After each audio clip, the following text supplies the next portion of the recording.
You want to program the break, or yes, as you go? So we have, this is 2 hours. 3:30. 3:30. Yes, yes. And we're going to. I think so, yeah.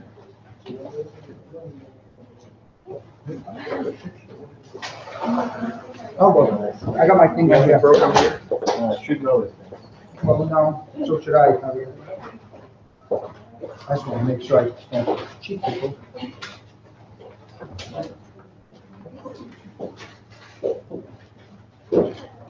2.5. Let's do it here. It's 2.5. So till 6. So I'll do a break halfway through. Yeah, sure. Okay. You could even do 2 breaks. I mean, up to you. Okay.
So just coming here.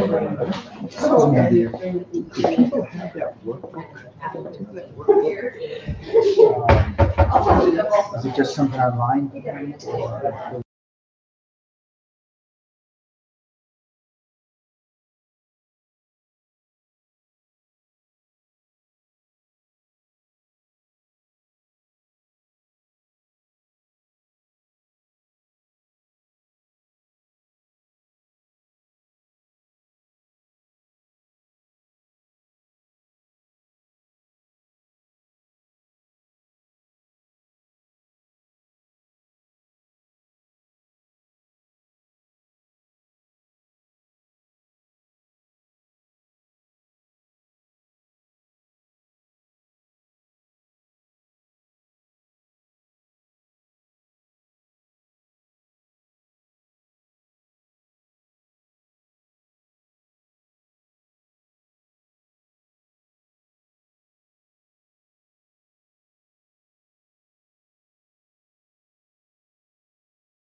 the link, just maybe let me know at the end of the session, and I can certainly give it to you.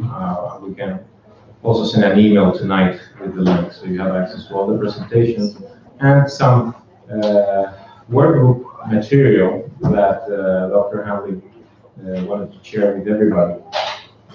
So that's that. Some of you are collecting CEUs, and I take it that you're already familiar with the routine. You have to sign in and out. At the end of the conference, you need to give us the forms back. If you want to make a copy, you're welcome to do that with your phone, and then we will mail those forms back to the European Association, and eventually you'll get an email from them with an invoice link, so you can pay your CEUs via PayPal. And the European Association will take care of that process. So we'll just collect your forms and mail them back to them. So that will be the process.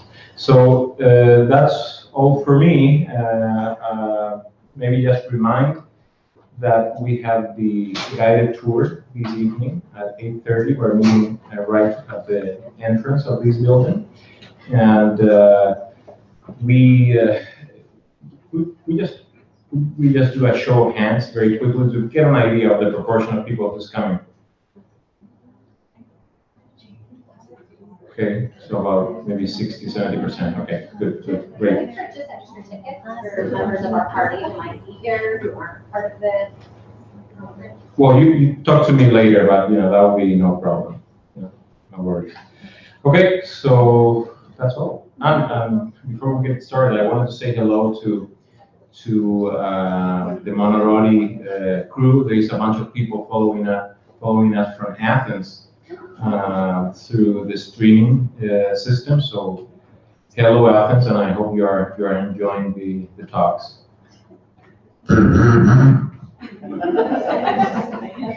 Sorry about that.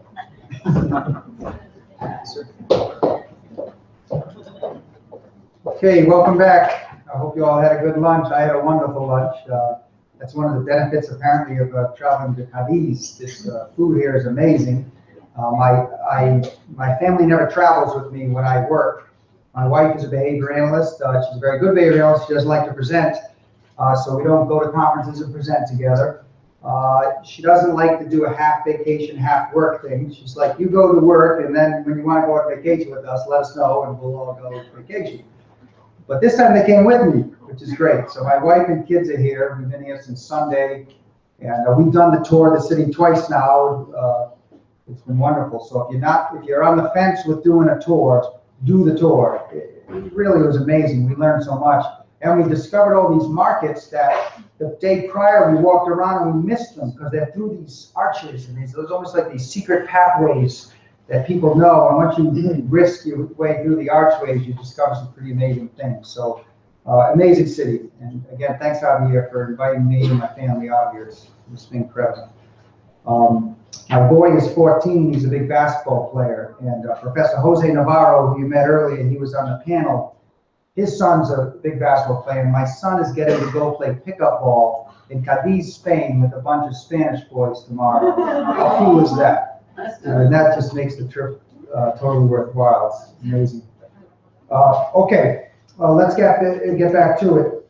I'm going to shift gears just a minute from the PowerPoint, and I'm sorry. I'm going to take you to the website. I'm going to point out a couple things, and then we'll get interactive. So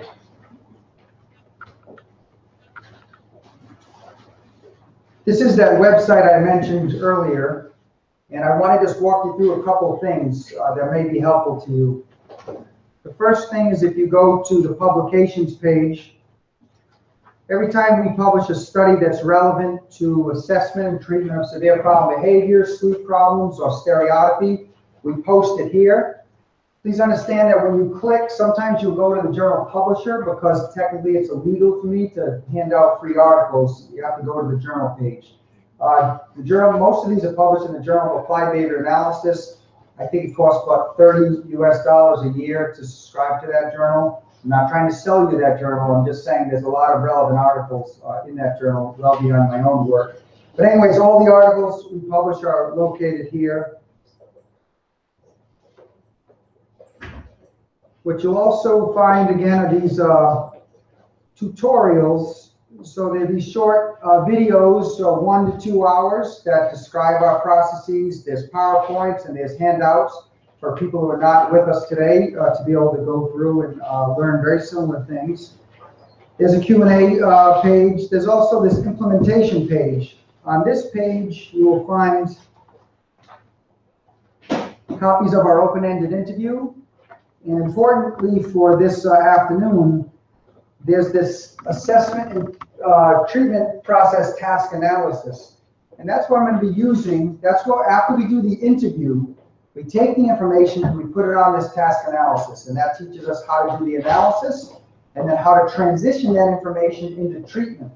So it's a really nice guide for the process. So if we're going to engage this process, I strongly encourage you to go to Implementation Assistance and download the task analysis. And again, I will refer to it today. This information will also be posted in the Dropbox, my understanding. And if not, you can always go to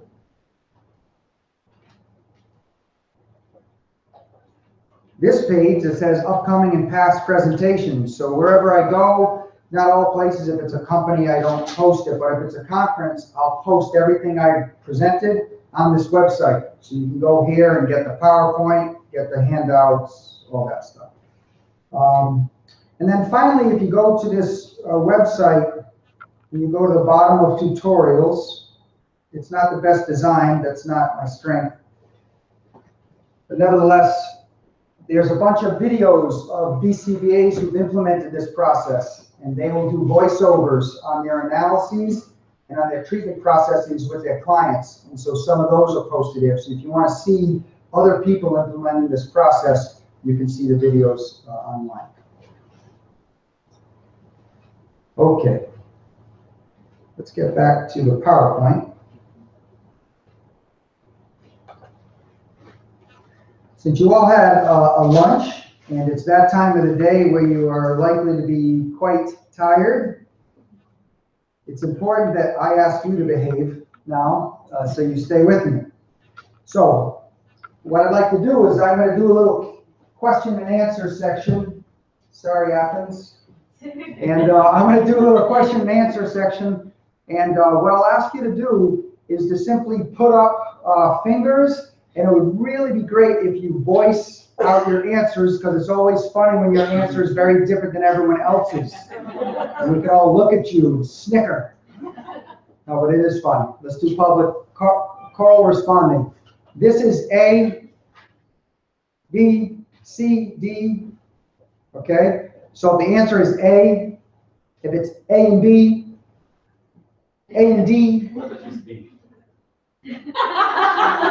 I have none of those on purpose. People like yourself. We're looking forward to flipping me off. You just need an excuse. Okay, if that happens, that happens. I sometimes have response cards. Okay, so it's multiple selection, not multiple choice. It can be more than one. And I'll put the question up, give you time to think. Feel free to discuss, and then I'll say 1, 2, 3, go. You put up the answers. And this is just most of it's not new information. It's just to get back into it, okay? So, this is the first question. Why is it important to conduct a functional assessment with a functional analysis as part of the process? It's because the process is humane and dignifying. It's because behavior modification is ineffective. It's because research shows that more effective treatment results when you engage this process. Is it A, B, C, A, B, C? Good luck. What's that? Buena suerte? See? Un poquito español.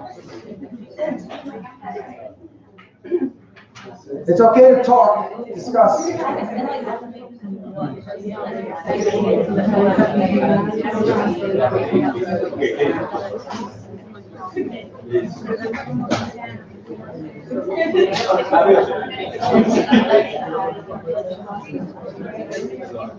I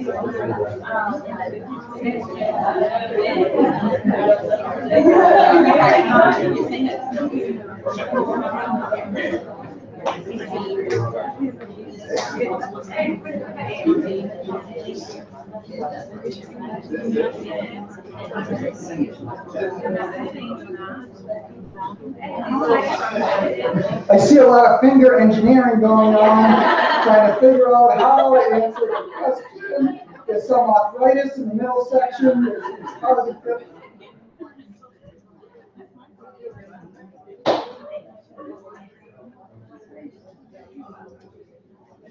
Let me be clear, some of these are negotiable. These are to start discussions. Don't be afraid to simply answer, put your behavior out there. You may be right, even though you may be in the minority. You may be right, even if you disagree with me. I change these answers based on this kind of interaction. You would not like classes with me because I constantly change things, but people get credit when they can defend even wrong answers. Okay. Here we go. I'm going to say 1, 2, 3 and point. I want you to say it, A, B, C, and then also show it, so I get a sense of where everybody is. 1, 2, 3. Fingers. There's some awkward fingers there. It's so funny. Look around. Don't put those fingers on. It's very funny. How do you do that with your hands? It's very good. Okay, I can't even do that. Okay. This is one where there's wiggle room. Oh, I don't have the one I sent you doesn't have the answers. I have to know my stuff.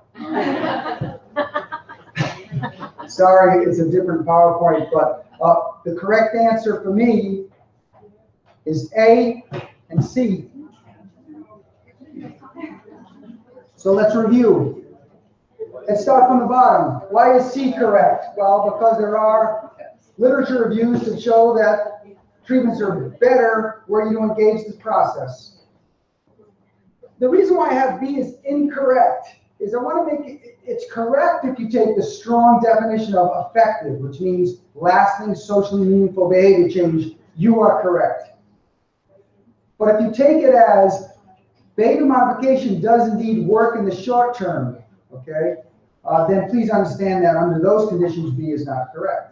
And that's the condition, the way I'm thinking. A is the most important reason why I do a functional assessment. That's why A is correct, but I didn't emphasize it, so let me emphasize it now. Were I to not be able to speak and have severe problem behavior, I wish somebody would take the time to understand why I was doing it before they attempted to change my behavior. I'm going to tell you a story right now. This is a true story that I think underscores this point. I have a colleague who's a professor in engineering. She travels the world. She's very effective. She works in some kind of engineering related to water and clean water. She doesn't have children, so when she arrives home from long trips, her husband picks her up from the airport in Boston. They go out and have a lovely meal, because if you have children, you don't have a lot of lovely meals with your spouse. But they have no children, so they have lovely meals together. Well, with this one lovely meal following a trip, her husband noticed that her face was drooping on one side and her speech was slurring. He's a smart man, so he knew that something was wrong. Maybe he had Bell's palsy, which is this facial paralysis. So he said, let's get the check and I'll take you to the hospital. Before he could get the check and leave the hospital, it was apparent that his wife could no longer speak and she could no longer bear weight. She could engage in only spastic body movements. She was taken in an ambulance to the hospital. She was in the intensive care unit where they tried to stabilize her. She had some sort of cerebral infection. The story is then told from her perspective and her husband's perspective together. She remembers being dry in the ICU, in the intensive care unit. She remembers being thirsty all the time. She remembers her nose being dry, her eyes being dry, her skin being dry. She remembers seeing the plastic water bottle on the rolly table right next to her, but she couldn't reach it. She could only spaz. She kept knocking it over. So she would bang the bed rails, and the nurses would come in, and often they would give her water, but sometimes they would shift her, move her position. Sometimes they turned the TV on. Sometimes they turned it off. Sometimes they gave her a Jolly Rancher, a hard candy to suck on. They did a whole bunch of caregiving responses whenever she banged. The banging continued to such an extent that her back of her arms and her hands were bruised. They were swollen. Her husband was very upset, so he complained to the hospital. He said, do something about that. My wife should not have swollen hands from banging the bed rails. So they called in the hospital psychologist, and he spoke to the nurses, in fact, spoke to the husband, and she still has her behavior program that the psychologist recommended. And it was this: if she does not bang for 15 minutes, go in and offer her some candy from the nurse's station. And if she does, put white posy mitts on her. They have their white canvas mitts with foam in them, with canvas straps, and restrain her to the bed rails for her own safety. This is a grown woman who's very effective, who was given a program of behavior modification, candy, to inspire her to not do what she was motivated to do. Restraint in case she did it for her own safety. Does that sound familiar to you? That is behavior modification. That is what we do with children and adults with mental retardation and autism all over the world. I do functional assessment not only because it's effective. I do functional assessment because I'm humble enough to know I need to understand the controlling variables before I attempt to change behavior. Behavior modification is somewhat rude and crude when you consider stories like that of my colleague. Okay? So that's why I think A is also correct.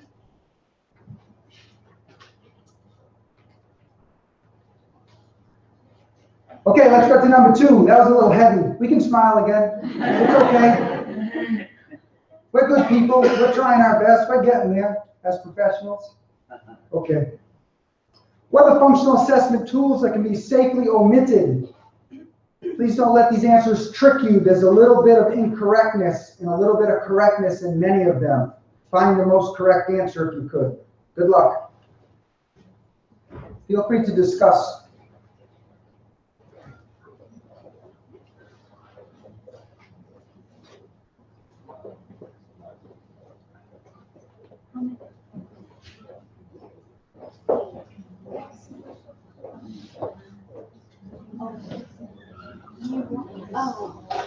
Identify that which can be omitted, left, not done. Rock and roll.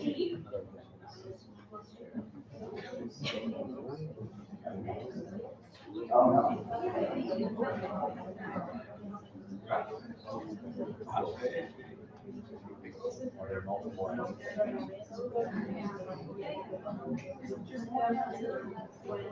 Well, I have to read these. I don't have my answer to.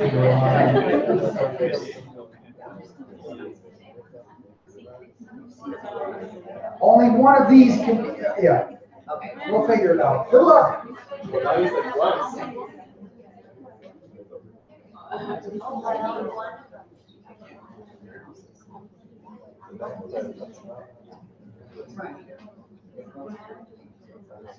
In other words, can we safely omit these?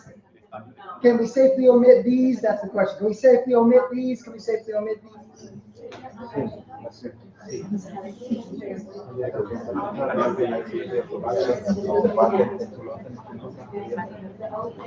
Okay, here we go. 1, 2, 3, go.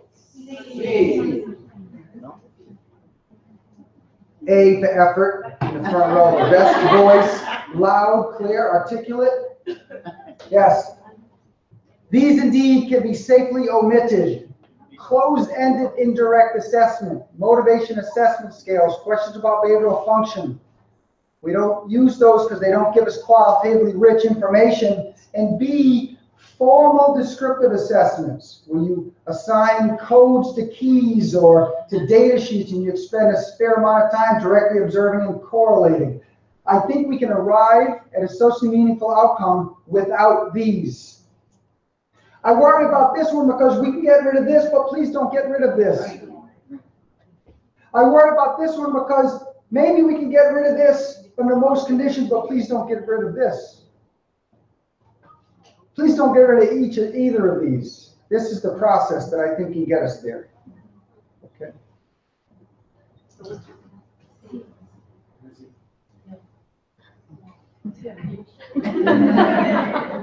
It's all about perspective, is it not? Okay. What are the essential components of a functional analysis of problem behavior? Notice I've moved the word from assessment to analysis. What are the essential components of an analysis of behavior?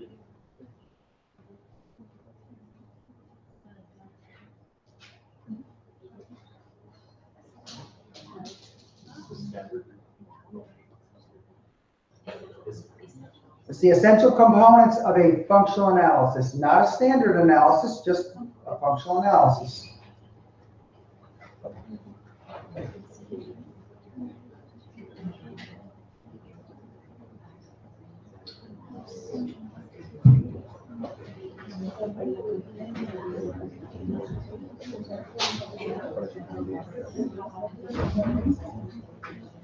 Okay, I think you probably have this one ready. Have your responses ready? I'm hoping you all yell them out as strong and loud and proud as other members of the group here. 1, 2, 3. B. C. That's the one for me. You have one condition where the contingency influencing behavior is present. We call that the test condition. That's designed from the stories parents and teachers tell us in the interview. Then we have the control condition. The control condition is the same as the test, except the contingency is absent. Meaning, we provide all the reinforcers continuously the whole time. If problem behavior happens, then there's no change. That's the control condition. Why is it not D? Anybody? Why is it not D? Yes, thank you, James. Where you do the analysis is negotiable. You can do it in a clinic, in a session room. You can do it in a home, in the bedroom. You can do it in a closet, in a public school. You can do it in a classroom of public school. I come from Springfield, Massachusetts, the home of Dr. Seuss. You can do it in a box, with a box. Do you see what I mean? These are negotiable. Natural environment, controlled environment, to me, there's advantages and disadvantages to each. Let's just talk about that quickly. If you do it in the natural environment, have a parent or teacher do it and build the skills, you can have much less problem with transfer, because they're already doing it. But it's going to be a slower process, because most parents aren't as effective teachers as you or I. They're not micro behavior analytic teachers. If you do the process in an irrelevant environment, a clinic, with an irrelevant person, an analyst, you're probably going to get through the front end very fast, but then you have to spend some time transferring, okay? They're both good. You either pay at the front end or you pay at the back end, okay? Why isn't it this one?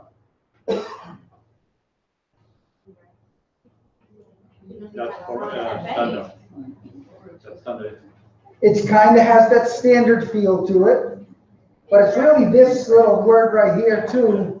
There's no such thing as an indirect observation. That's an oxymoron. You either directly observe or you indirectly interview, but there's no such thing as indirect observation. So that's one of those professorial jerky questions you can't help but asking. And then there's the top one, and that is indeed a standard analysis. And I want to make it clear that although it's prominent, those are not the defining features of a functional analysis. Okay, those are just methods that have come along for the ride and become prominent. Okay. Nominate the essential features of an ISCA. Remember, an ISCA is an interview-informed synthesized contingency analysis. It's the type of analysis that my group relies on to initiate treatment. What are the essential features?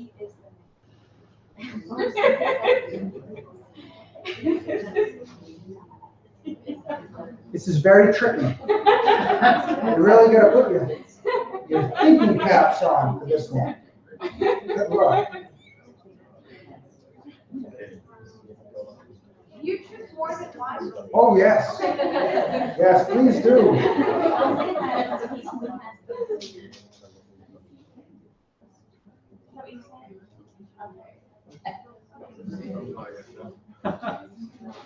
Okay, here we go. 1, 2, 3. Whoa, there was a lot of variance there, folks. What I'm going to ask is you turn to your neighbor and defend your answer. Seriously, turn to your neighbor and talk. Defend your answer. There's way too much difference. Good luck.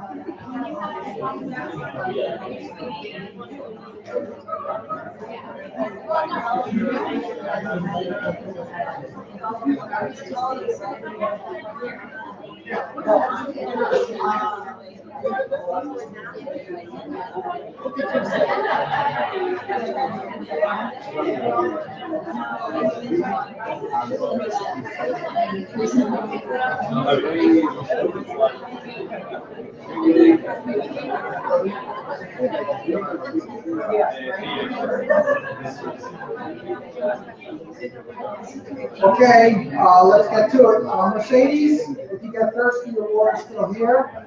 You don't even need to ask. Okay. You've already done the job. Okay, here we go. 1, 2, 3. A little bit of variance, but I like that better. I'm sorry I don't have the answer, but if I did, these would all be bolded. It is indeed all of them. So let's go through all of them. It's A, test maps control. I'm sorry, what I'm doing is I'm introducing some language that is a little different than this morning, just so you understand it's saying the same thing, okay? A test match control means that your control condition is exactly the same as your test, with the exception of the contingency, okay? Same room, same analyst or person, same toys. It's not in the demand condition, you got instruction. On the play condition, you have toy. The same stuff. The only thing difference is in the test, the problem behavior happens, you reinforce. In the control, problem behavior should never happen because there's no establishing operation. And if it were, you don't change anything. Okay, that's A. I think everyone got this. The contingency is interview informed. I base it on the interview.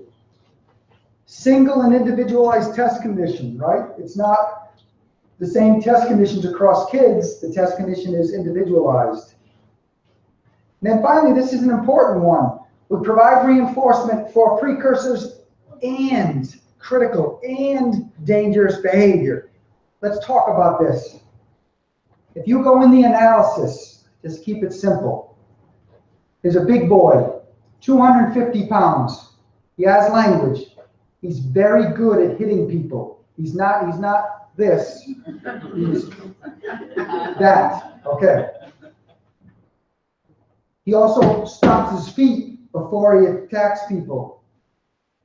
So you're going to go in, put the evocative situation in place. Were he to stomp his feet, you're going to reinforce that so you don't get to this. Good. But let's say you said, I'm only going to reinforce precursors. Well, what happens if he goes to hit you and you do not reinforce that? Think. He's going to hit you again because you haven't taken away the evocative situation. The point is, safety can be found in opening up your contingency class and reinforcing, being ready to reinforce both precursors to and dangerous behavior. It's not either or, it's both. And by reinforcing this, it'll likely shake down to this, to this. But if you withhold reinforcement from a suspected topography of problem behavior, it's going to get worse before it'll get better. Let me give you another example. If I go in the room with that boy, and I know he's very good at punching, and he's also foot stomps a lot, and I put the evocative situation in place, and no one told me about this, but he does one of these. What do you think I should do in the test condition? Reinforce. I'll ask for permission later. So when I come out of the analysis, I say, does he do that? Oh, okay, very good. You see what I'm saying? It's all about safety. I go in with a code, these behaviors I'm going to reinforce, but I'll expand that based on my interactions with the child or adult. And I always videotape my analyses so I can change my definitions and make sure that my scoring is invariant across those two conditions. Okay? And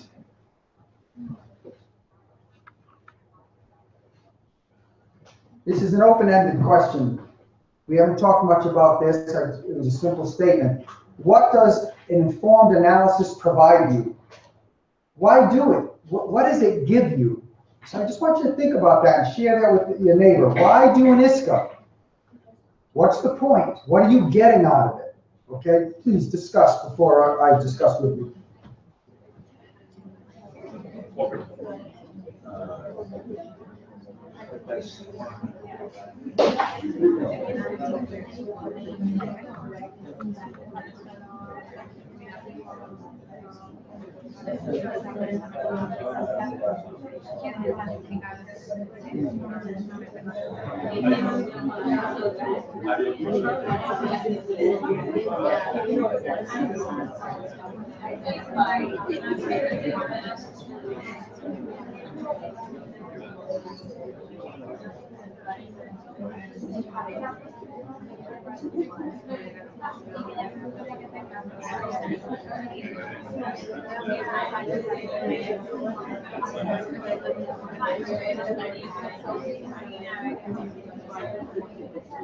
I'm going to now narrow down the possibilities.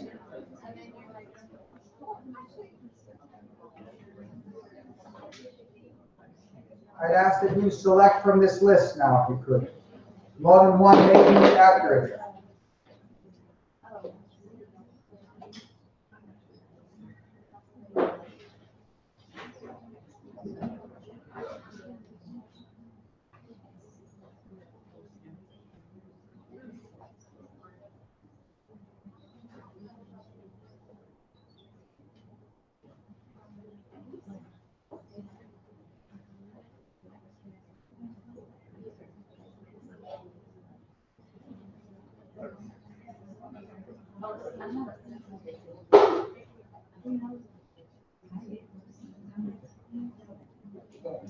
Okay, here we go. Same game. 1, 2, 3. A lot of fingers. I got the rock sign. I got the gentleman's. Okay. For me, and we can talk about this. Yes. No. Yes. Yes. Let's take them one at a time. We're basically confirming our hunch from the interview and demonstrating the veracity of that hunch. If we can indeed turn behavior on and off, we've demonstrated sensitivity to that reinforcement contingency. So we have that. And why do we need that? Because we need that professional humility to say before we treat, we're going to understand problem behavior, and we know we can't understand based exclusively on a conversation. That's what other helping professionals do. But we're behavior analysts. We hold ourselves to a higher standard. We believe something when we've shown control over it, when we've influenced it. Okay, so that's why I need that. Let's go skip that. Let's go to C. It gives us a baseline. And when we make a treatment, if behavior changes, we can identify that which resulted in the change. Let's respect that baseline. We need that as behavior analysts. And finally, and this is the most important for me, I have a properly motivating set of conditions to teach. Have you ever seen a speech-language pathologist? And I'm not poking fun, I love speech-language pathologists, and many in our PhD program. You ever see a speech-language pathologist sit down with a child with autism and about to teach them a break response? It is very challenging because they don't know what is aversive enough, what's the drudgery that they're going to be sufficiently motivated to escape from. And so they set up these artificial situations that really don't lead to generalized mandating to terminate aversive events. What I get in a functional analysis is an ecologically relevant teaching context. A teaching context that's capable of a generalized response, okay? So we're not just doing manned training. I love the BB approach, but this is specific manned training under control of authentic establishing operations that have in the past evoked problem behavior. That's not manned training. That's why it gets its own name, functional communication training, okay? Now let's go to B. Why isn't it B? It's because we can't know the truth, folks. We have to be humble enough to know that we have but an incomplete, grossly incomplete understanding. We'll never know the truth. No matter how many analyses you do, you can't know the truth. That there's biology and culture and all other factors related to the control of problem behavior that we don't have the technology to understand or discover. That's okay. Embrace the notion that you don't know the truth. You merely know you have a reinforcing contingency, you have an elevated baseline, and the child's properly motivated to learn some skills. And if you know those things, you know enough to be effective. Do not seek out the truth because you can't find it. And that's a hard thing for people to acknowledge, especially young behavior analysts. You're happy and hopeful. You see what I'm saying? I get that. But please come a little bit over to the dark side. Be a little gloomy about what our technology can provide us, and so you can be a little more on that straight track towards an effective outcome. Okay. This is another question you may have had but have been reluctant to ask. Why do an analysis if the interview results are so clear? If you go into a classroom and you see a few interactions, you're like, I know what is going on here. Why not just go to treatment? So talk about that, please.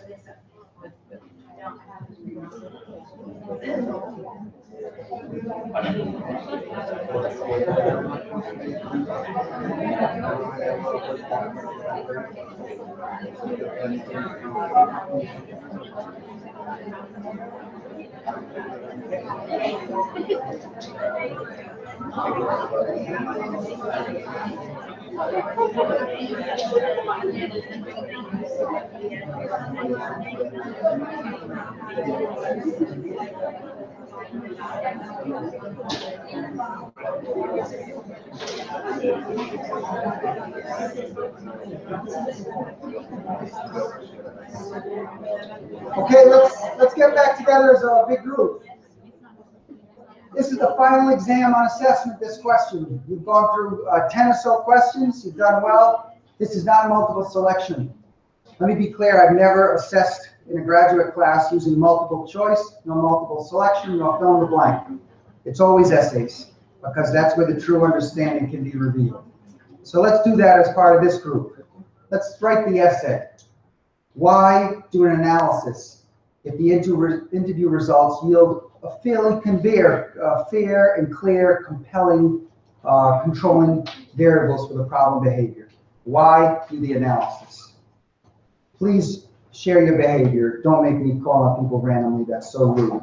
Okay, just give me one answer. Why do the analysis even if the interview is clear? You're Yes, missing a baseline to measure. thank you.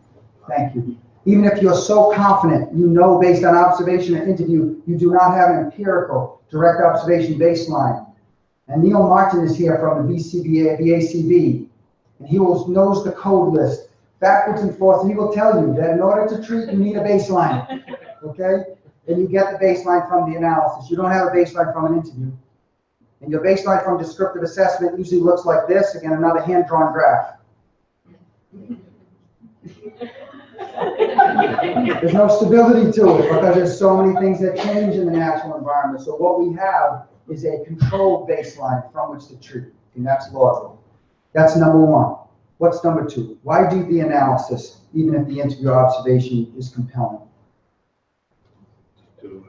What you do through the interview is to build a hypothesis, and then you check it when you do the functional analysis. That's right. So the check it part, let's emphasize that. The check it part is what scientists do. We as behavior analysts are scientists. Your people are so upset you're throwing things. I do not want to do the analysis. Damn you, man. Okay. Check it. It's really a check on our own professional humility. Okay? We have hunches, but the hunches are often wrong. Check it against the analysis. That's another reason we do it, to get a baseline, to make sure we indeed have sensitivity to that environmental event, to demonstrate following discovery. There's one more reason why we do it, perhaps. Yes, miss? Well, you might be sure that one of the functions is the appropriate function, but if you were to do an analysis, you might find that there might be additional functions involved. There you go, you simply may be wrong. A lot of times, and I haven't got to this part, you have to tweak the analysis. Sometimes we don't see any problem behavior. We don't have the right evocative event. The demands aren't there. Perhaps that's the wrong toy and whatnot. And so again, it goes back to that check it mentality, holding ourselves to a higher scientific regard, if you will. Okay? Why else? So we got baseline, we have professional humility, we have demonstrate following a period of discovery. Why else do we do the analysis? There's one more darn good reason. As behavior analysts, this is the one you don't want to talk about. Funding sources. You are right, I do not want to talk about them, funding sources. But hopefully good funders require some sort of rigorous functional assessment. That's a thorny issue that I'm not terribly articulate in. Again, I want to emphasize, I do it not only to get a baseline, I do it not only to check professional humility, I do it to know that the child's going to be motivated to learn my skills. Right? It's about making sure the child's motivated to quickly behave in the context of the establishing operation. That's 3. And 4, I do it because that's how I would want my own children treated were they to be in a similar situation as the clients I serve. It's about, I think it's the most humane and dignifying way you can address problem behavior. You're essentially saying, before I attempt to change your behavior, I will try to understand the conditions under which you learned it, the outcomes that are driving that extraordinary behavior, and I will teach you more effective ways to produce those outcomes. There is nothing more humane and dignifying in psychology for severe problem behavior in this process. Okay? And don't be afraid to use words like humane and dignifying. That doesn't take you outside of behavior analysis, despite the title of a very famous book called Beyond Blank and Dignity. I want to move on, but I don't want to some role plays. I don't want to move on unless if there's a question. So is there any question you'd like to share with the group before we move on to some role plays?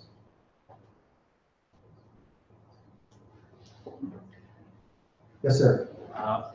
What do you think about what is the trend of the standard functional analysis where in the sense of pinpointing a single or trying to pinpoint a single cause for a certain behavior? Yes. Cognitive. So again, the question is, what do I think the strength of evidence is, perhaps, for conducting a standard analysis, one in which you're attempting to isolate or pinpoint singular reinforcers for problem behavior? It's a very tricky question. I'll say that it was a historical necessity to break up contingencies into those small contingencies and understand behavior that way. I think that was a scientific necessity, historically important. But I don't think there's any strong evidence for conducting a standard analysis today. It's likely to lead to a differentiated outcome less than half the time.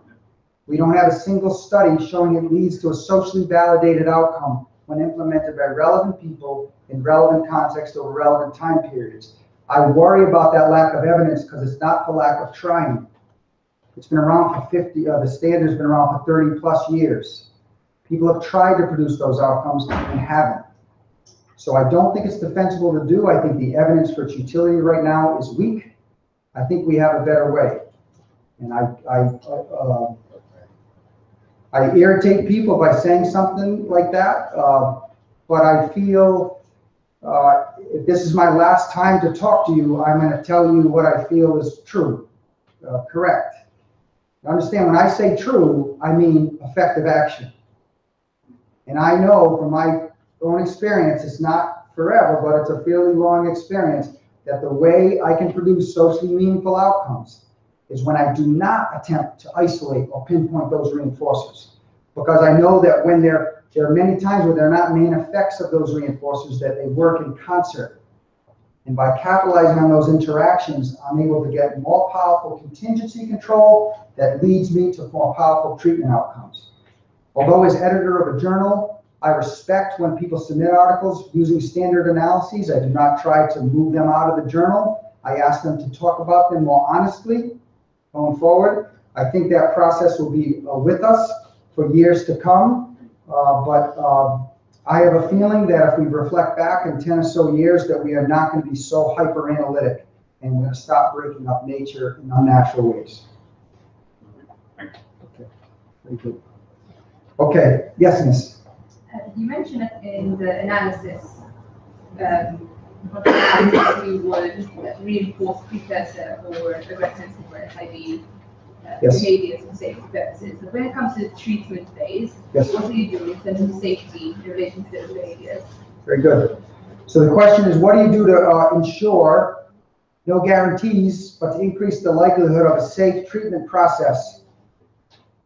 Most of my treatments do indeed involve extinction in the form of differential reinforcement.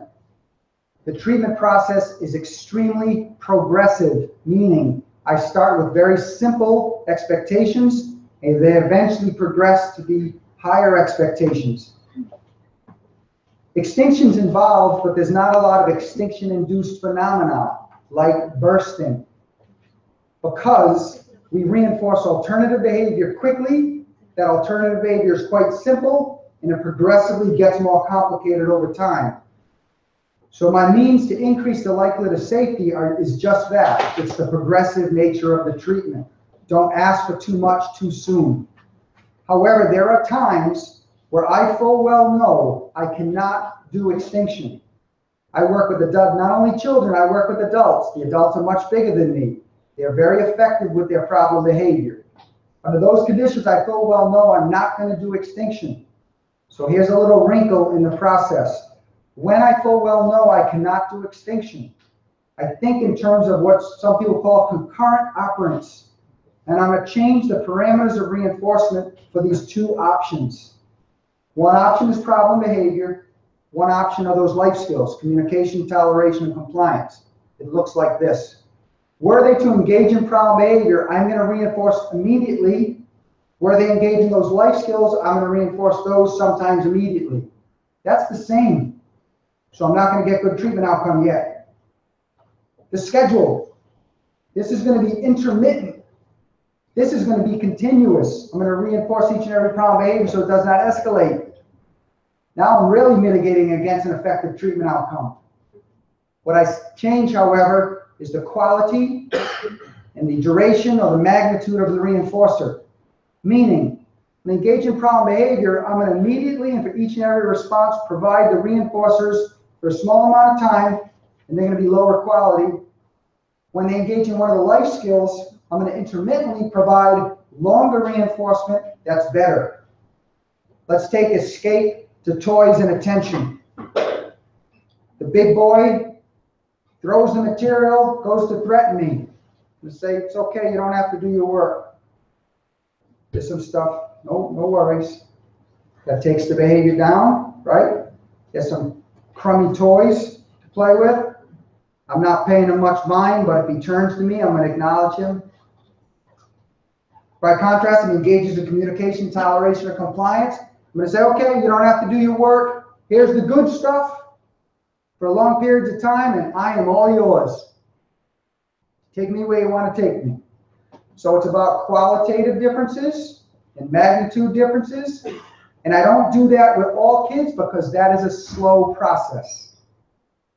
If we make the difference larger, we're going to get faster effects. That's why I choose extinction for most kids. Both very big, very effective kids, especially with severe aggression or self-injury, we sometimes do that truer differential reinforcement without extinction. Okay. Okay, let's do some role plays, which I know you hate. So I'm sorry. So let me protect you in this process. It's going to go like this. I'm going to separate the room up into 4 quadrants.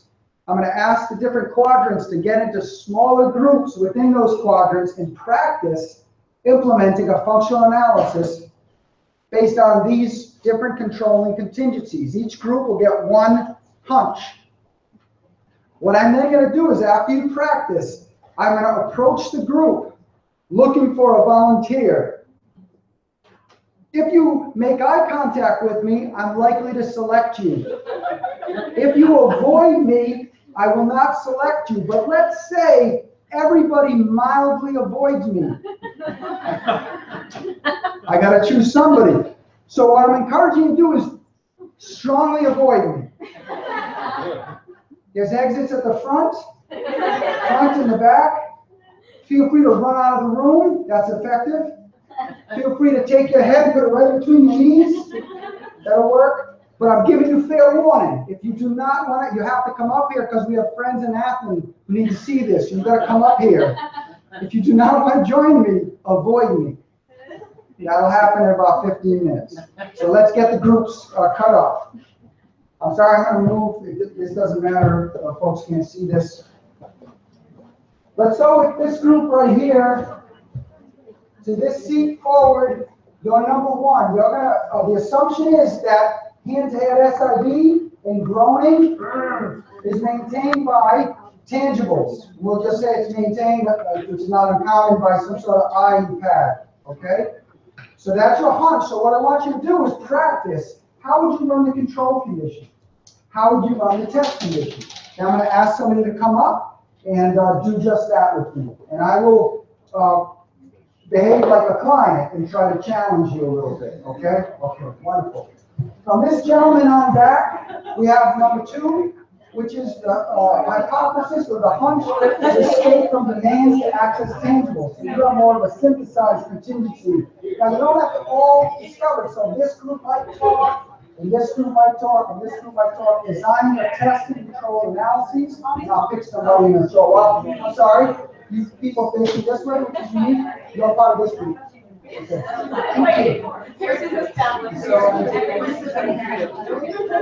From here back, here forward, group 4. If you don't understand the compliance plans, I'll come over, but give it a shot.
Lo consigue.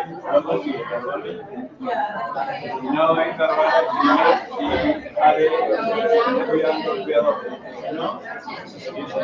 Un manto que va a estar el problema.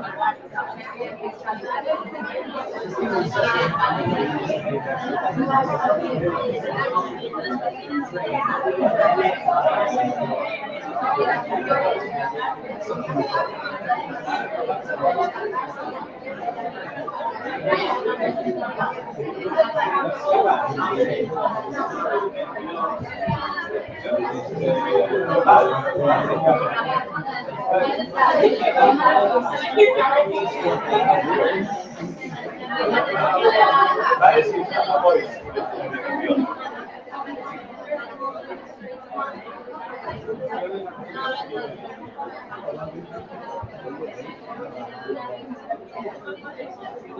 Bueno, entonces.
Aquí hay demandas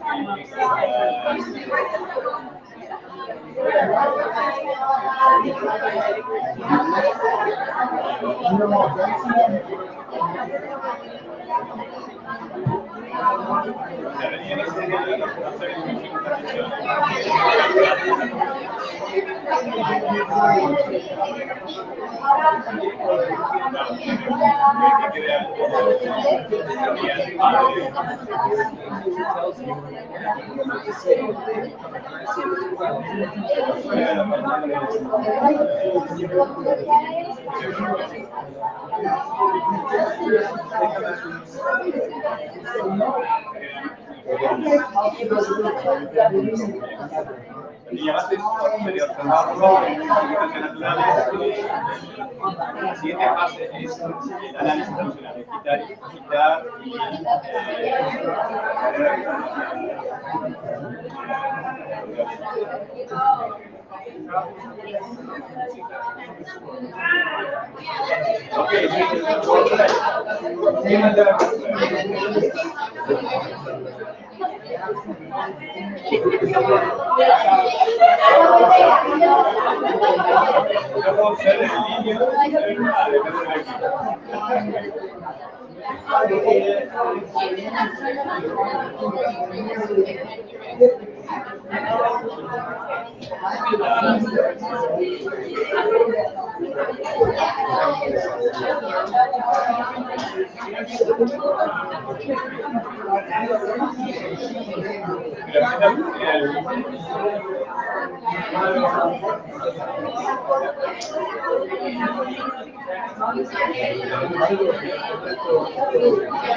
Estamos ahora,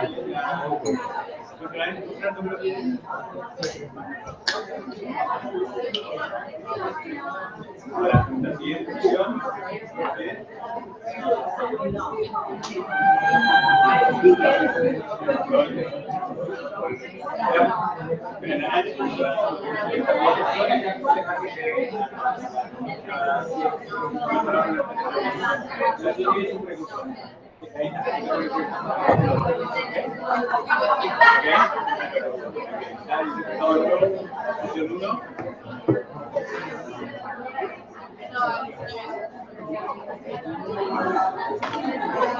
Okay,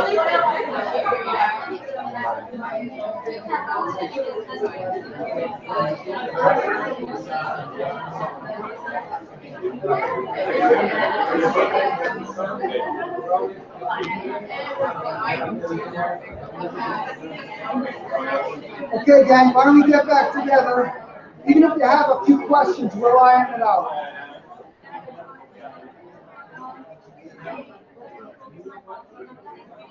Okay.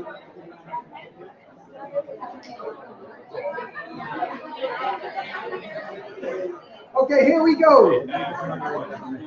I have a housekeeping announcement about $1 million. I just wanted to share with you that's available under your seats.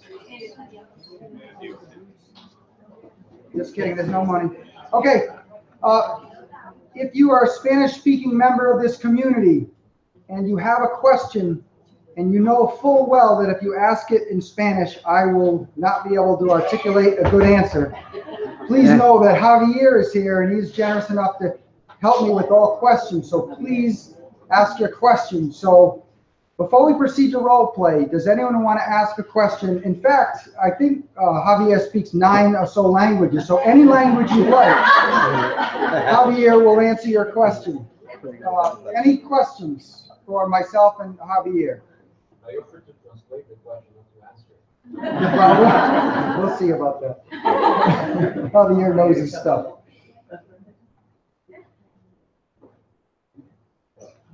Javier, we have a question. You do it in Danish? Sorry? Do I take it in Danish? That was a joke. Okay, what if this curiosity is intangible or something like that, and you can't get it away from the person? Okay. When you assign the test. Yes. I think the question is, what if your hunch is that the child is escaping work to access tangibles, attention, and to engage in stereotypy? Understand, we're not trying to understand the functional control of stereotypy. We just know it as a possible reinforcer.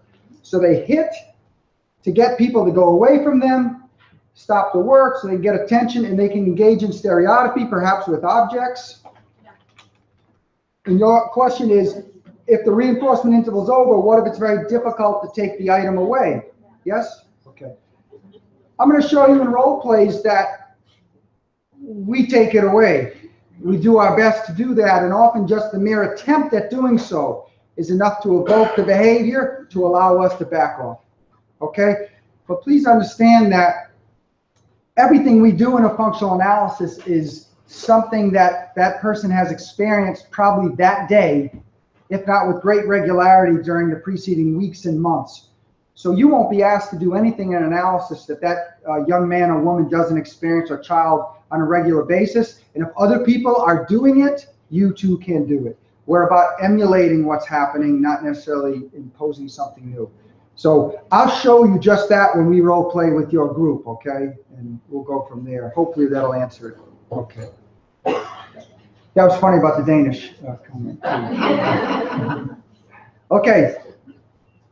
Which group do you think has the hardest task as a behavior analyst?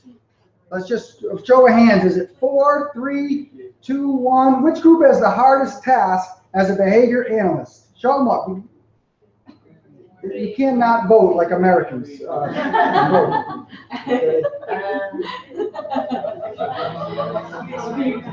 Raise them up. Okay. For me, the answer is group 1. And so I'm gonna ask group 1 to do this with me, but I'm gonna ask the group 1 person to be very flexible. Okay, because I think this is the hardest one to do. Okay? Okay, I'm about to walk over towards group 1 to get a volunteer. Again, if you don't want to volunteer, please run away. Come on up, my friends.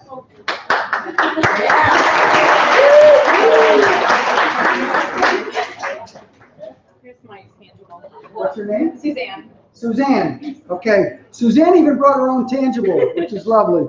Let's use a computer, though, like an iPad, because that's so darn common. Okay. So you're the... I am the child. You are the analyst. We're going to run the functional analysis. My target behavior is hand at SIB, but I also been reported grown beforehand. Okay. We're cool with that. Uh-huh. The hunch is that I merely do it to get access to my tangibles. Okay. Please know one other thing. We always design the test condition first, but we implement the control condition first. Okay. So we design the test condition, then we backward design the control, get it all on paper. But when we implement, we always do control first, because that's a nice condition for the child, right? They Yeah. have all their reinforcers for Everything's free. there. It's a good way to start. So let's start Okay, here. control condition. If you could stand right about here, Don't fail. okay? Thanks for the This is support. a no failure zone. And here's my reinforcer, and I'm Okay. just the client, and you go ahead.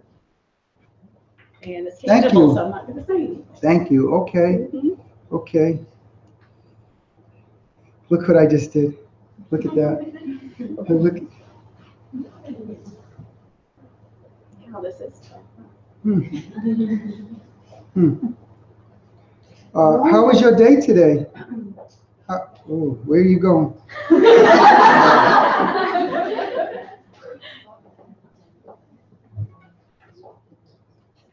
Okay. How's she doing, guys? Hmm. Are we doing a full 5 minutes or? Well, no, let's just pretend. You hear that? Eres muy grosero. ¿Sí o no? Okay. Let's talk. Do you know what I just said? Do you speak Spanish? I am very rude because I'm ignoring you or Oh. something. Okay. Yeah, but you have You know, I your. don't think you're rude. Okay, Okay, let's good. talk. That was the control condition. Let's talk about what, tell me your name again. Suzanne. Suzanne, what did Suzanne do correct that we can all agree on? What'd she do correct? Did she give it to me on a FT 30-second schedule? A fixed time 30-second, a VI, a VT? No, none of that baloney. She just gave it to me continuously the whole time, so there's no possibility of accidental reinforcement. Okay? So that was perfect. How about that attention thing? Should she ignore me completely, even though I think I was being fairly delightful? I was engaging in a little joint attention. I'm on the spectrum, for crying out loud. I just engaged in some joint attention. I Hey, didn't want well, to confound his Suzanne. head. Okay, so there's that. But is it confounded already? Because now what I'm we're already creating is, are you not leaving me with an establishing operation for attention? Is not my control condition have one establishing operation at least that could be operating? And that is attention. Let's move to the test, though. Let's not answer this question, Les. Let's move to the test, okay? You can handle this, right, Suzanne? I think You're so. tough? Yeah, Okay, I'm good. pretty sure. All right, let's go. We're All going right. into the tangible. Now, let me make So something you're clear. saying to give attention to you. I'm not saying anything yet. I'm just let me just say one thing, man. Okay. Well, you have Well, to not grunt, you have to the grunt for it. Okay. When I do a functional analysis, there's no break between my sessions. So from the child's perspective, it's 25 consecutive minutes. The control ends, I have my stuff. 5 minutes has elapsed, we give a little tap, meaning we're going to move into the next session, but from the child's perspective, there's no break. So I'm in the control, we just passed 5 minutes, now we're going to start the So test. what's our Suzanne. interval? Okay. I don't have a timer, but yeah.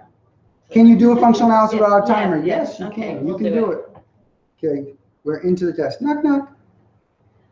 Oh, can I see that? No, I'd like to, no. See, this is what we're dealing with here. Okay. Oh, my turn, my turn. I need to hold it for a second. That was aggressive.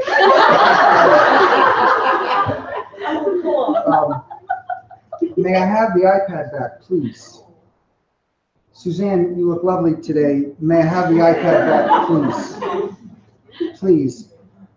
I feel distraught right now. I'm very upset, and I'd love to have my iPad back right now. Okay, you can have it. Thank you. Did you play with this when you had it? Yeah. Do you want to play with me now with the iPad? You want to play a game? You want to play my favorite game? I think you'd be good at it because you're very smart. Oh, sure. Here, let me show you something. I have one I really like. So I want to play with the game. Wait, hold on. Let me show you. Okay, here. Show me. Okay. Let's play this game together. Okay. Okay, time out. Okay. What did Suzanne do that we can all agree was very good? Perfect. Immediate access. Soon as I groaned, gave it to me. I got 2 hits in. That's not too shabby. She gave it immediately. Okay? That was very good. What are you questioning? Maybe Suzanne's even questioning it. I know I'm questioning it. What? All the appropriate behavior. Yeah. So, yeah, all that, ignoring my appropriate behavior, Yeah, okay? so much. Now, in this one, you gave me attention when I had it, right? I was asking to take in, now you gave it to me, okay. So let's talk about this. Listen, let me make it clear. You're in an impossible situation. There is no right way to do this, and that's what I'm trying to point out. If you give me attention in the reinforcement interval, okay, and you didn't give it to me in the control, that's obviously a confound. Okay, so am I engaging the problem behavior to get Suzanne's attention or to get my stuff back? We don't know. It's confounded. Let's say you, in the test session, only provide this and you give me no attention. Is it possible that my behavior might persist in that condition, not related to this, but because there's an establishing operation for attention and I'm working to produce that? Okay, that's a problem. So how about this? How about Suzanne gives me attention the whole time in the test? And the whole time in the control. It's a little more scientifically balanced, but think about this. And it's probably what happens. Yeah. Okay, so we're on the right path. But think about this. If she gives me attention the whole time even, and I engage in behavior to get this thing back, and you engage me while I have this thing. Awkward. Well, it's awkward, but isn't it also possible that this is not the only reinforcer, that this is irrelevant unless you play with me with this, which means it's both attention and tangibles. Okay, I'm sorry if your head hurts. My point is, it is impossible to isolate tangible reinforcement. Despite the fact that people have tacted that they have, doesn't mean they have. The analyses are confounded. So I'm going to tell you what I do, because I'm okay with my ignorance. What I would do is what you quickly moved into doing. In the control condition, if a child engages in a social initiation, I'm going to honor that. And in the test session, I'm going to remove the item, and if they man nicely for it, I'm not going to provide it. But if they engage in problem, I'm going to provide it. And if they then engage in some socially appropriate behavior, I'm going to honor that with my social interaction. You know the main reason why I'm doing that? Because on the other side of that mirror, if I'm in a clinic, is the parent or the teacher. And I want to treat this person with respect. I don't want to be rude. I want people to like the process. And I know I'm screwed as a scientist no matter what I choose. So I'm going to go with what looks better, what's more humane, what's more socially acceptable, okay? And I'm never going to claim that problem behavior is maintained by only tangibles. I'm going to say, yeah, it's social reinforcement, social positive, it's tangibles and, not sure, don't care. This is what I did, and I can effectively treat. Cool. Thank you so much.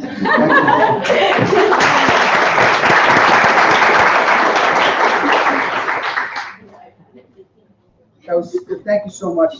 Please understand, that's what I mean by Susanna, the hardest task, because you can't isolate a lot of these reinforcers. Okay? Okay.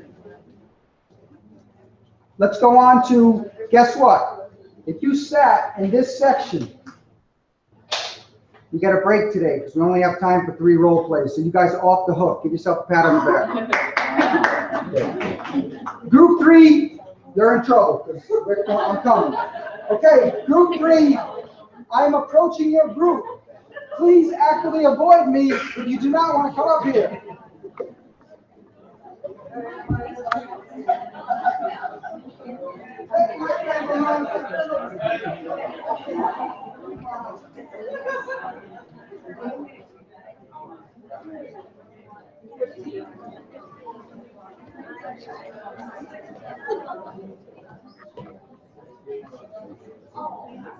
Can you tell everybody your name? This is, if you didn't hear, this is Alejandro.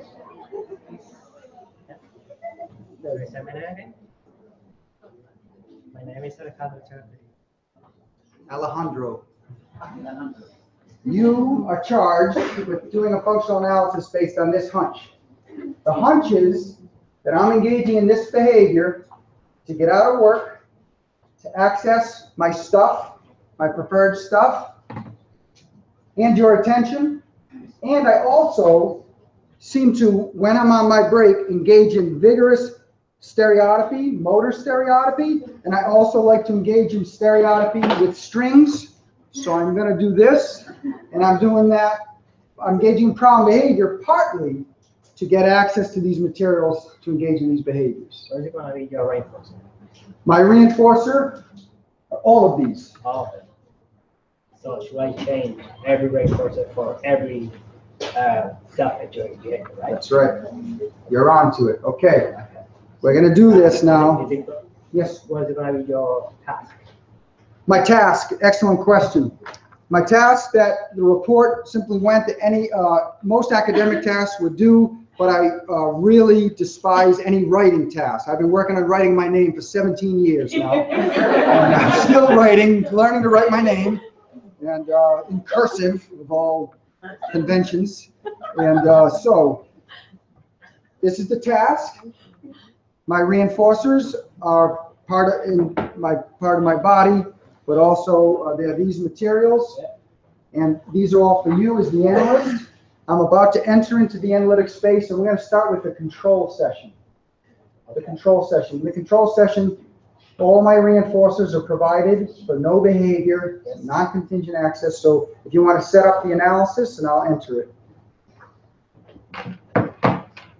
Okay. You want to review one more time all my reinforcers? I'll do attention to the time. Super. Okay. Okay, so the session begins. Hi, Alejandro. Hey, how are you? Good, how are you? Good. Super.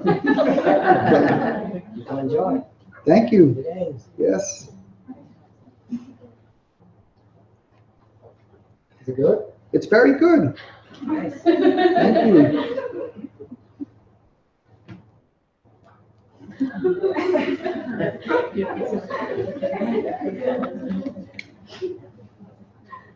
How are you? Good. Super. Why are you taking that?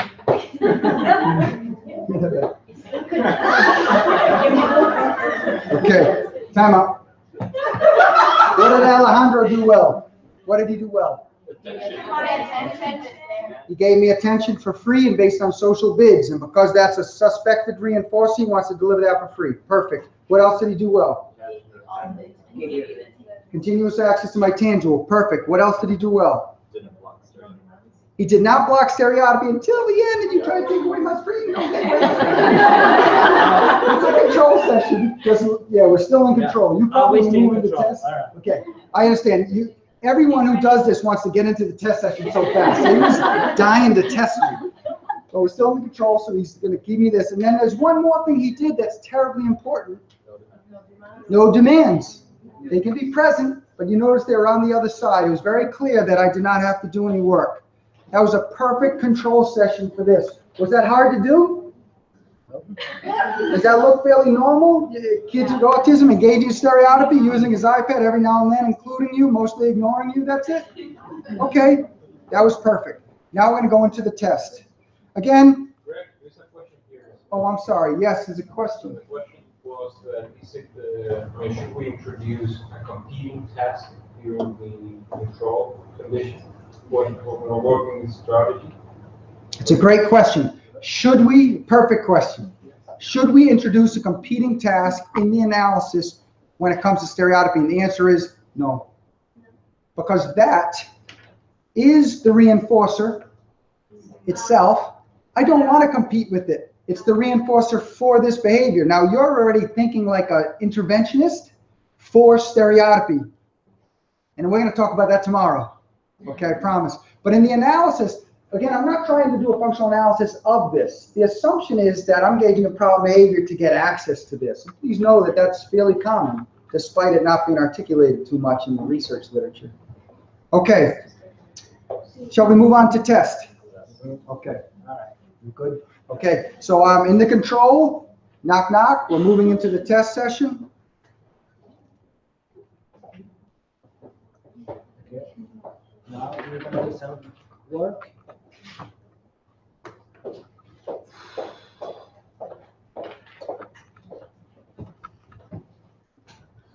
Here you go.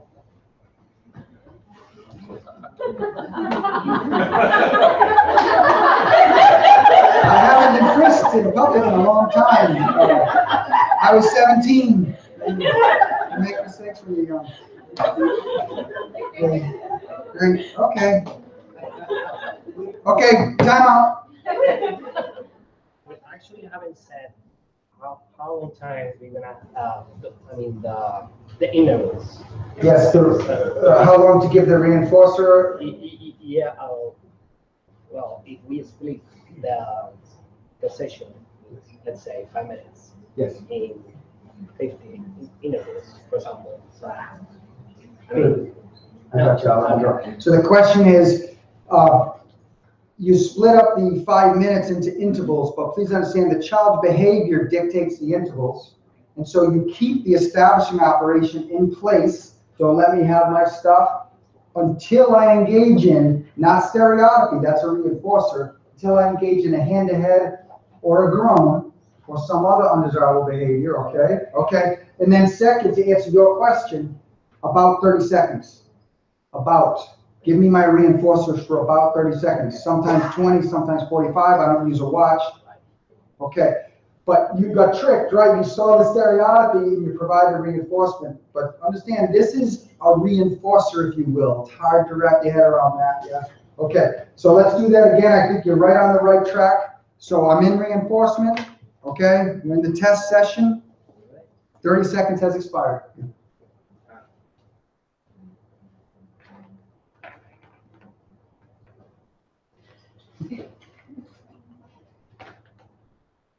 now we're gonna do some work.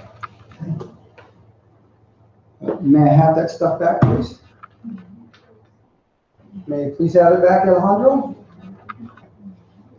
Just get some myself. I don't need you, I don't need your stuff, because I can self-stimulate. Time out, Alejandro, you got to do something right now. What do you think? You want the evocative situation to be where I have no reinforcers. I don't have one, I don't have two, I don't have escape. I already know. I want you to block my stereotypy. Yeah. You see what I'm saying? Don't let me have the reinforcer. So you're going to take away my tangibles. You're going to say, do the work. And then if I go to do something like this, I want you to come behind me. Put those materials way over there. You did a good job with that. Come on this side of me. Put that hand, quiet my hand down. And then keep up the instructional demand. So I'm not doing anything, right? And so block. You're going to block. Block. And then what else are you going to do? Keep working. Yes, okay, good. And then be specific. What do you want me to do? What do I hate doing? I'm going to show you how I do it. Here, you be the child. Ready? Engage that stereotypy. Yeah. Okay, good. Alejandro, write your name. No, Alejandro, write your name like this. You do it. Alejandro, write your name like this. Okay, Alejandro, write your name. Sure. Okay, no, you don't have to. No worries, no worries. You go.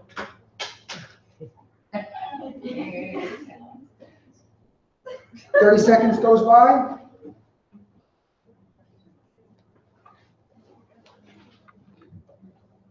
Alejandro, we should work now. Write your name.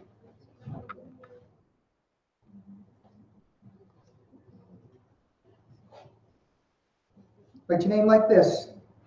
A, L, you try. Good writing your name. Do it again. Write your name. Practice makes perfect. Write your name like this. You do it. Okay, you don't have to. Here you go. No worries. Notice I step back. My body position is the cue. It's my way. It's okay. All your reinforcers. My way. You work. Okay, sometimes with kids, Alejandro would be seated. And when it's my way, I stand next to them like a policeman. And when it's their way, I get down on a knee. I make it clear I'm available. What do you want to do? Okay? Are you with me? I want you to do it now. Let's go. Let's go. Let's do this. Ready? You are going to meet this client, Alejandro. You're going to open up your practice. They're going to interview a family, and it's going to look like this. Okay? So let's go. Okay, here we go. I'm in control. We're going to enter the test.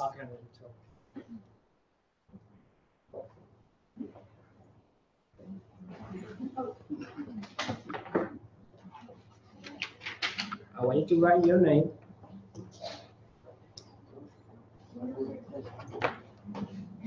Good job. Thank you. Do it again.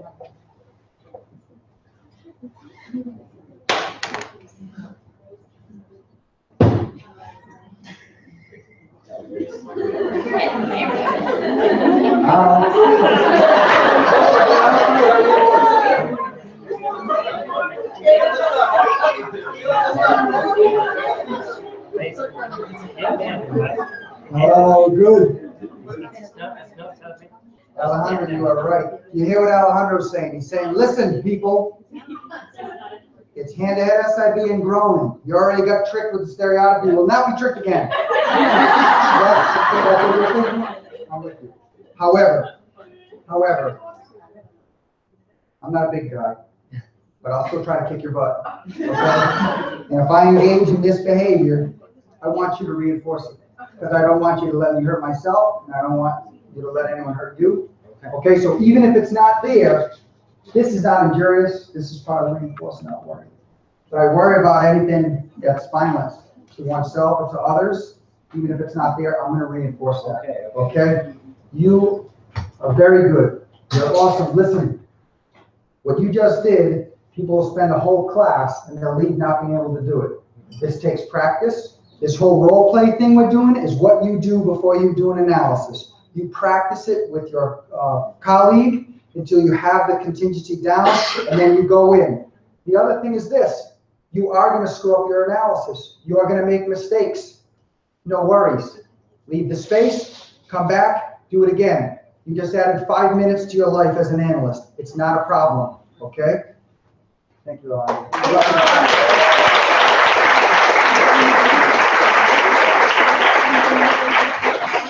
Okay, let's do one more. This is group 4. I'm coming up to group 4. We have some people not looking at me. We have a young man still looking at me. Come on, my friend. Come on. Okay.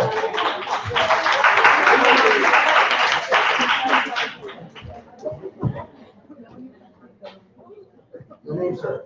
Rodrigo.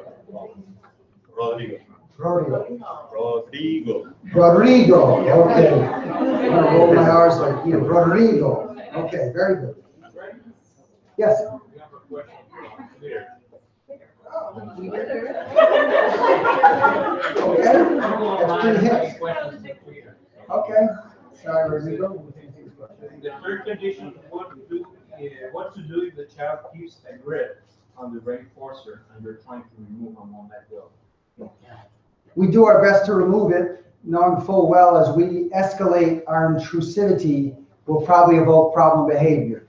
We do not give up because iPads are removed from children every day in America and in Italy and in Spain, so on and so forth. So we don't relent. So yes, we get physical, but please understand someone's severe behavior that's influenced by tangibles, that's happening to them with great regularity. So I'm not asking you to do anything the child doesn't experience routinely, but we don't relent because we need to put that situation in place to evoke that behavior so we can turn it off, teach that relationship so we can get to treatment. Okay, Rodrigo, so this is the problem behavior is maintained by compliance with MANS. This is a little complicated. Different. This is complicated, but this is differently complicated. It's escape from the teacher's way to access the child's way is another way this might go. Rodrigo and his group were having a good discussion, so I'm not going to say anything else. Let's just try it and see where it goes. And we're going to start again with the control session. And I just will give you one tip, is we usually populate this sort of analysis with things the child usually makes mans for us. So we might even put in games like Uno and checkers that kids like to change the rules and all that sort of stuff. So let's just make sure that these sorts of analyses are populated with a lot of games and materials the child talks a lot about. Okay? Okay, so here we go. In the control session now. Do you want to play with this? Yeah, play with this. Yeah. Oh, good. High five. Nice. How are you? I'm fine, and you? I'm very good, thank you. Great. Can I have that back, please? Yeah, sure. Good. You want to jump with me? Yeah. Jump. Higher. Higher. Nailed it. Yes. That's perfect. That's the control session. I'm going to make requests. Some of them might be a little strange. Your job in the control session is to provide that reinforcer compliance with my mans the whole time. That was perfect. So now we're going to go into the test. There's two ways to run this. I won't talk about until after. So just pick the way you think is the way, and let's move on. So you have been compliant with my mans for 5 minutes. Now we're going to move into the test. Okay. Just a second, please. May I have that stuff back, please? Just a second. High five. High five, Rodrigo. Just hold on for a second and just order this. Yeah. Thanks.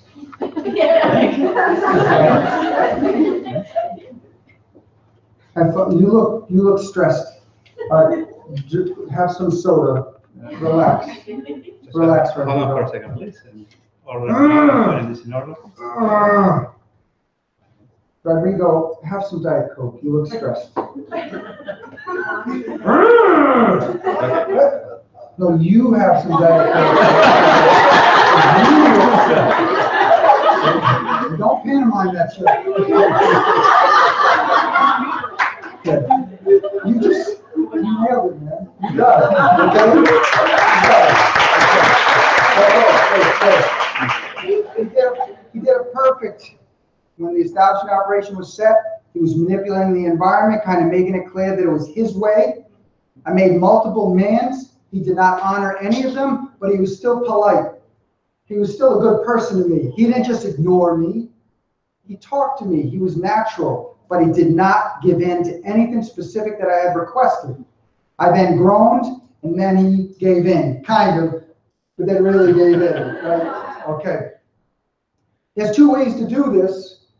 And we didn't get the, so one way is when I make a bunch of mans and then I finally engage in the problem, you then only reinforce the pre-existing mans. So if the last man I said was drink that Coke, that's what you do. That's the original study in 97 did that way, but it's been replicated several times since. And now what it is, it's a 30-second period of following my way. So were I to make a bunch of mans, you don't honor them. I engage in the problem behavior.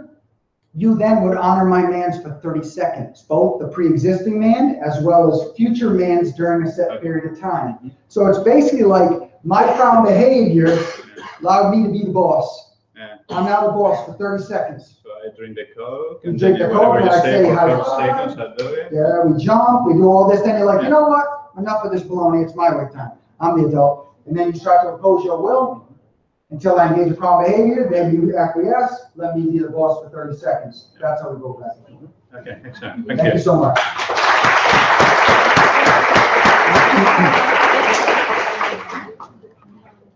Please understand this compliance with mans is a very, despite it not being prevalent in the literature, there's probably 4 replications now.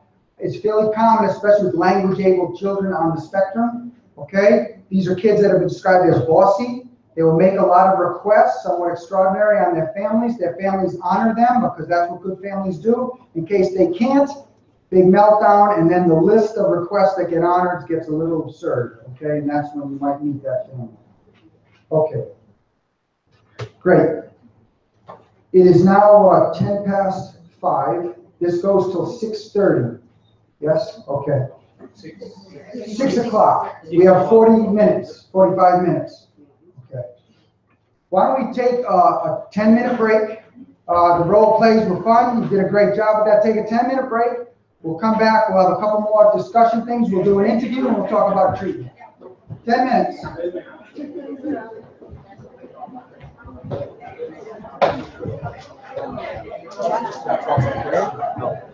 Paramos, no, no lo dejamos.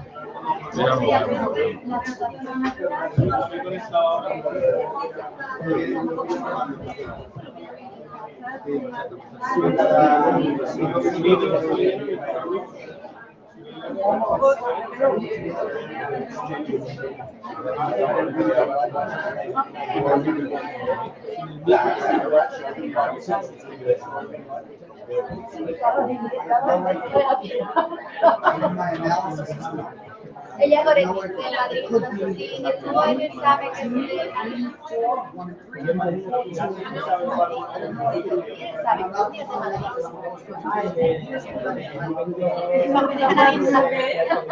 yo no sé cómo.